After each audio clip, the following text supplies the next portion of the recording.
San Diego Padres versus Arizona Diamondbacks.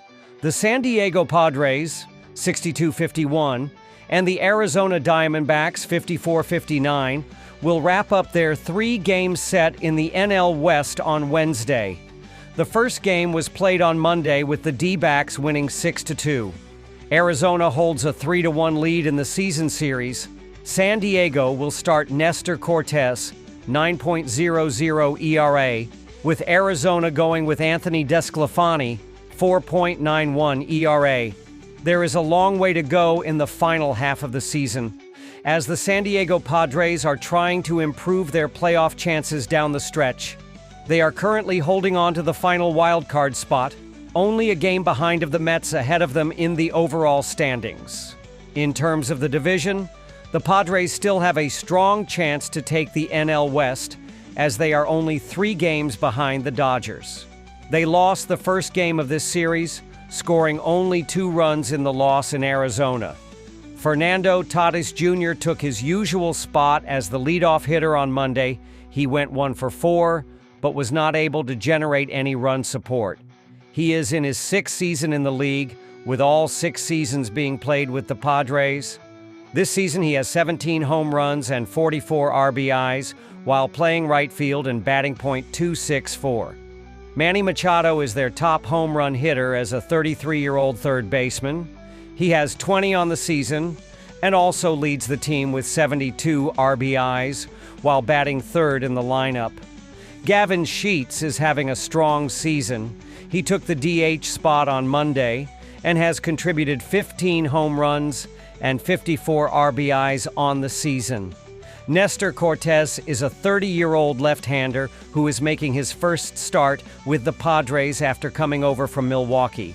He has only pitched in 2 games this season and has not been on the mound since April 3rd. He held the Reds scoreless, but gave up 8 earned runs to the Yankees in his 2 starts of the season. The Arizona Diamondbacks are fighting to stay competitive in the difficult NL West and are doing their part recently as they won their last 3 games. Heading into Tuesday, they won their last 2 in a series against the Athletics, then came away with another win in the first game of this series. Arizona is 8 games out of the final wildcard spot. In Monday's game, Corbin Carroll had 2 hits and 2 RBIs in the 6-2 win. The big news for the Diamondbacks around the trade deadline was that they traded away Eugenio Suarez, as he was putting up monster offensive numbers. They still have 2 other All-Stars in their lineup, as both Carroll and Ketel Marte represented the D-backs in the midseason classic. Carroll batted second in the lineup as the DH on Monday, but typically makes his home in the outfield. Carroll has 22 home runs and 55 RBIs on the season, making him the top power hitter on the team after Suarez's departure. Marte is their second baseman and has been taking the leadoff spot. He has added 21 home runs and 44 RBIs so far this season. Anthony Desclafani will make his 3rd start of the season, but has made 7 other appearances out of the bullpen. He is a 35-year-old right-hander with a 4.91 ERA and a 24-9 strikeout-to-walk ratio. In his last start, he only lasted 2.1 innings, giving up 4 earned runs in a loss to the Athletics. If you are a fan of elite pitching, this is not the game for you. Nothing against these major league starters, but neither Cortes nor Desclafani will be strong enough to keep this one under the total. As mentioned earlier, Cortes has not been on the mound in months, and this is his first ever game as a Padre. San Diego will give up runs quick against this strong top of the order that the D-backs have. Desclafani got run off the mound in 2 innings in his last start and is primarily a reliever who is being forced into this spot. This will be a high-scoring game with plenty of early offense expected from both dugouts. Arizona has the lead in this season series and still have plenty of offense left over after the Suarez trade to grab a win here. San Diego is sending out Nestor Cortes for his first action since April 3rd, and while he's a talented left-hander, the long layoff raises serious questions about his sharpness. He will not be ready to face this lineup on the road and will show rust early in this game, particularly against aggressive hitters who excel at jumping on early count pitches. Carroll and Marte can still carry this lineup for Arizona, and the supporting cast has chipped in timely hits throughout the homestand. They have not given up hopes for one last playoff run, and this is the type of game they must capitalize on to stay in contention. The Diamondbacks may be willing to go to the bullpen early in this game when needed, trusting their relievers to keep the pressure on San Diego's bats, and will be able to find a way to pull out a win at home on Wednesday. After analyzing both teams, my pick for this match is Arizona Diamondbacks money line.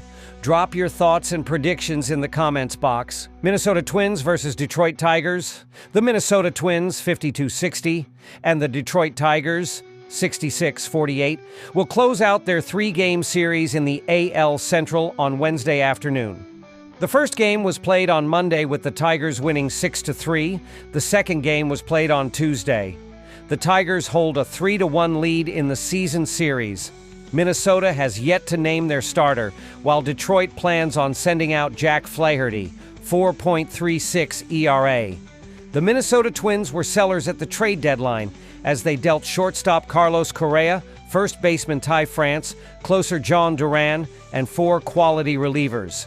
The season is not over, and hopefully the roster changes can provide a spark, but there is still a long way to go.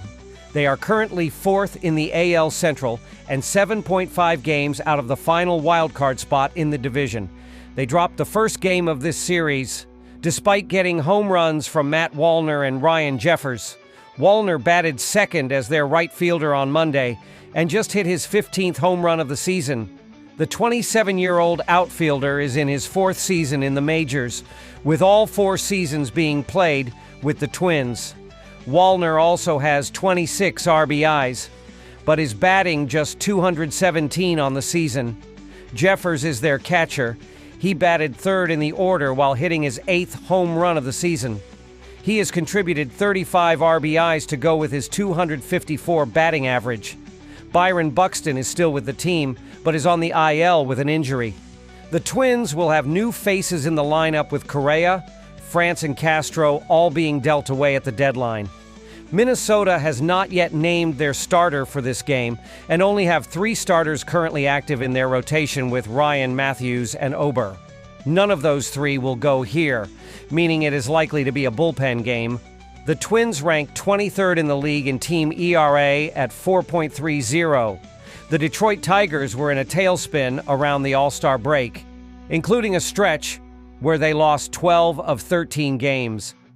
They have seemed to snap out of that funk, as they have won 6 of their last 8 and are still holding a strong lead in the AL Central. They have an 8-game lead over the second-place Guardians in the division and are tied with the Blue Jays for the best record in the American League. In Monday's win over the Twins, Kerry Carpenter helped to seal the win with a 2-run home run in the 6th inning. Carpenter is a 27-year-old outfielder in his 4th season with the Tigers and just hit his 19th home run of the season. He also has 38 RBIs and is batting .267 at the plate. Carpenter batted 3rd in the lineup as their left fielder on Monday. Carpenter only took left field because Riley Green took a day off fielding as he took the DH spot. Green leads the team in most offensive categories, including 26 home runs and 84 RBIs, and is batting .269 at the plate. Spencer Torkelson is having a strong season. The first baseman has 23 home runs and 63 RBIs while batting 5th in the lineup. Jack Flaherty will make his 23rd start of the season as a 29-year-old right-hander. He has a 6-10 record, and the team has lost 3 of their last 4 games with him on the mound. His ERA is 4.36 to go with 144 strikeouts against 47 walks. In his last start, Flaherty gave up 1 run in 6 innings in a loss to the Phillies, showing improved control but still lacking consistent run support. The Twins are fresh off several trades, and the bullpen took a more significant hit than the batting order, which will lead to an over here. As mentioned earlier, the Twins' pitching staff is in a tough spot here. None of their top 3 starters will be on the mound, and they just traded away 4 relievers and one of the best closers in baseball. This means the Detroit lineup, which is at full strength, will be able to put up a strong number here. The Tigers have lost 3 of 4 with Flaherty on the mound, so he may give up just enough runs to help this overhit, making offense the key factor in this matchup. The Twins do not have enough offense after the trade deadline, and without one of their top pitchers on the mound for this matchup, the Tigers are the play. Minnesota dealt away 4 relievers, so the fact that they may need a bullpen game in an afternoon matchup after playing on the previous night is not a good sign. The Twins will be running out of pitchers or sending out prospects who are not ready yet, which could lead to mismatches in key innings. The Tigers have broken out of their losing ways and are getting back on track, which included a recent sweep of the D-backs fueled by strong pitching and timely hitting.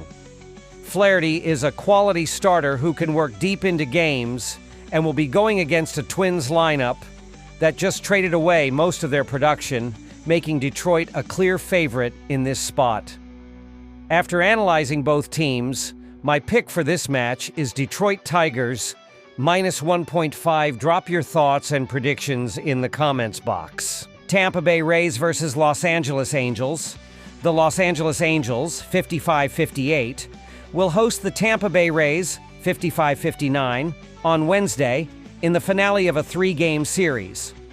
On Monday, the Angels took the opener 5-1, and Tuesday's game was not yet underway at the time of this video. After a front-loaded home schedule, Tampa Bay sat at 46-35 on June 26.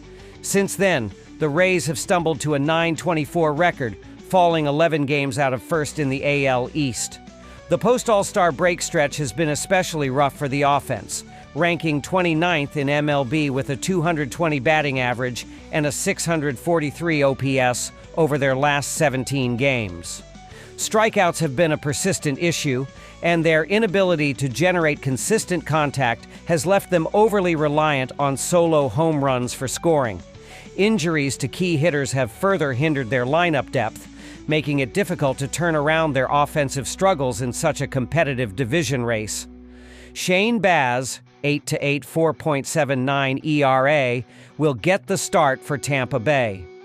Interestingly, Baz has been more effective on the road, posting a 2.97 ERA and holding opponents to a .227 batting average despite a 3-4 record away from home.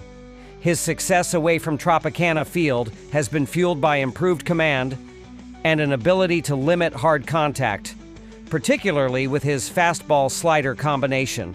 The Rays' bullpen remains a strength, ranking 10th in MLB with a 3.77 ERA, and has been especially reliable in close games, often shutting down opponents in the late innings. This combination of strong road pitching from Baz and dependable relief work gives Tampa Bay a clear advantage in tight, low-scoring matchups. While the Angels aren't mathematically out of the playoff picture, their odds are slim. Still, they're looking to secure their first winning season since 2015, giving them plenty of motivation down the stretch. Since the All-Star break, the Angels ranked 21st in MLB with a 238 batting average, 15th with a 720 OPS, and are tied for 11th with 20 home runs. Their offense has been streaky, often relying on the long ball to generate runs, while struggling to string together hits with runners in scoring position. Injuries to key players have also played a role in their inconsistency, making it difficult for them to maintain momentum during crucial stretches of the schedule, especially against playoff-caliber opponents. Tyler Anderson, 2.7, 4.49 ERA, 1.39 WHIP, will start for Los Angeles. At home, Anderson has a 3.47 ERA, but just a 1-4 record, as lack of run support and bullpen struggles have often undone his solid outings. The Angels have dropped his last 3 starts, including a 6-3 loss to the Chicago White Sox last Friday, when he allowed 4 earned runs and 3 home runs in 6 innings, with mistakes up in the zone proving costly. The Los Angeles bullpen remains a glaring weakness, ranking 27th in MLB with a 4.94 ERA, struggling with both command and preventing inherited runners from scoring. If Anderson can't work deep into the game, the late innings could once again be problematic for the Angels, especially against a Tampa Bay lineup that thrives on capitalizing against relievers. Scoring should be at a premium.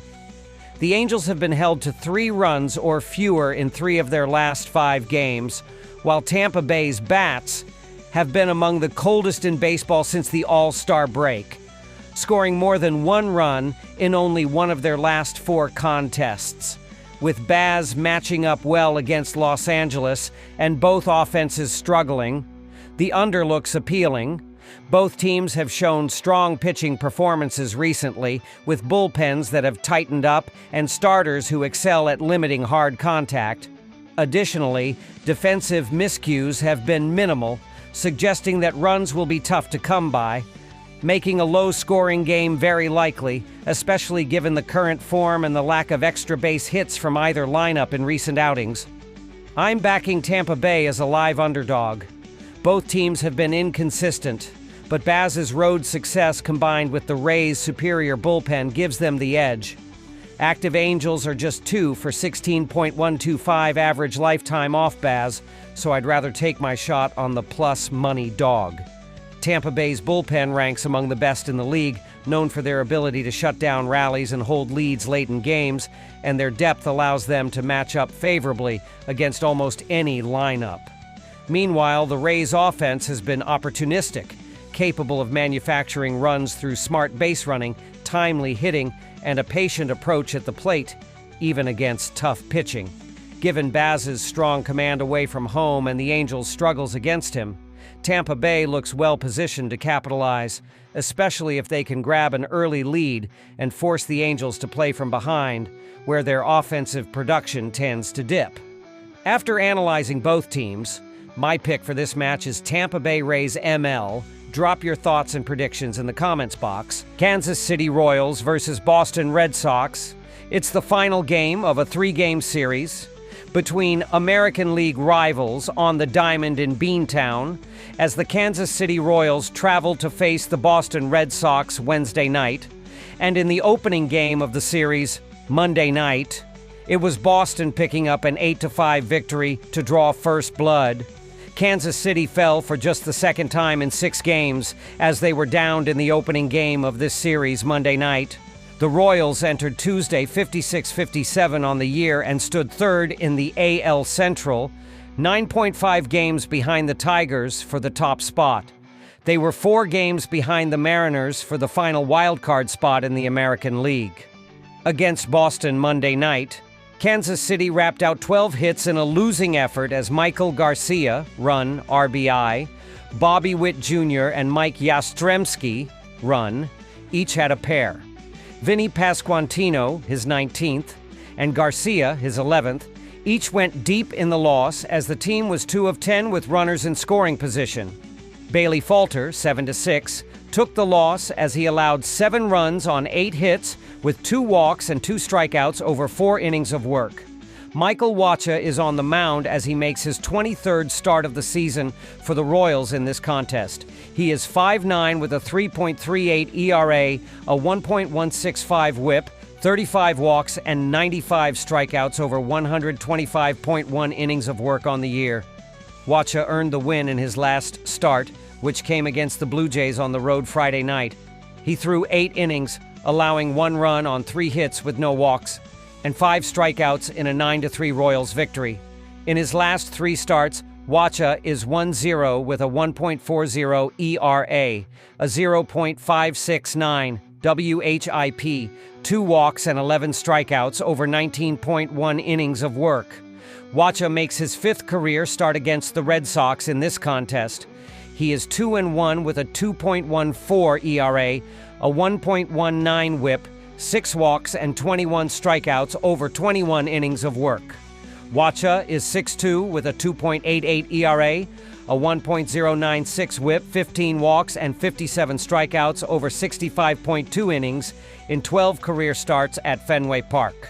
Boston ran their win streak to 6 games as they took the opening game of this series Monday night. The Red Sox entered Tuesday 63-51 on the season and were second in the AL East, 3 games behind the Blue Jays for the top spot. They owned the top wildcard spot in the American League playoff picture. Against Kansas City Monday, Boston finished with 11 hits as Romy Gonzalez, 2 runs, Alex Bregman, run, RBI, and Wilyer Abreu, run, RBI, each recorded 2 in the game.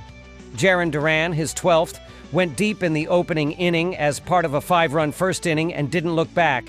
Brian Bello, 8-5, earned the win as he threw 6 innings, allowing 1 run, none earned, on 6 hits with 1 walk and 5 strikeouts. Aroldis Chapman tossed a 1-2-3/9, striking out 1 for his 21st save of the year, as Boston continued to showcase a balanced attack and clutch pitching in key moments. Dustin May makes his 20th appearance, 19th start of the season overall, and his first for the Red Sox after being acquired from the Dodgers at the trade deadline. He is .670 with a 4.85 ERA, a 1.346 WHIP, 43 walks, and 97 strikeouts over 104 innings of work on the year. May took the loss in his last start, which came with the Dodgers against these Red Sox on the road July 27th. He threw 5 innings, allowing 4 runs on 5 hits with no walks and 5 strikeouts in a 4-3 Dodgers loss. In his last 3 appearances, 2 starts, May is 1-2 with a 6.91 ERA, a 1.53 WHIP, 7 walks, and 13 strikeouts over 14.1 innings of work. May didn't factor in the decision in his lone career start against the Royals, which came with the Dodgers on the road June 27th. He threw 4 innings, allowing 4 runs on 6 hits with 3 walks and 3 strikeouts in a game the Dodgers won 5-4. May's loss at Fenway in his last start was his first career outing in Beantown, leaving him 0-1 with a 7.20 ERA, a 1.20 WHIP, no walks and 5 strikeouts over 5 innings of work, and he will be eager to deliver a sharper performance in front of the home crowd. Kansas City held fast for the most part at the trade deadline, keeping Seth Lugo, Cole Ragans, and Chris Bubic in a sign they aren't punting on the future or the remainder of this season. While Ragans and Bubic are on the shelf, they are still in striking distance for a wild card spot. Wacha has pitched well, but doesn't have a ton to show for it thanks to the Royals' struggles offensively, as run support has been inconsistent. Boston has been very good at the plate, as we saw again in Monday's contest with an 8th spot on the board. The Red Sox entered Tuesday having scored at least 6 runs in 5 of their last 6 games, showing an ability to produce both with power and situational hitting. That offensive momentum, paired with home field advantage, makes Boston a strong play here on Getaway Day as the bats keep on rolling. After analyzing both teams, my pick for this match is Boston Red Sox ML. Drop your thoughts and predictions in the comments box.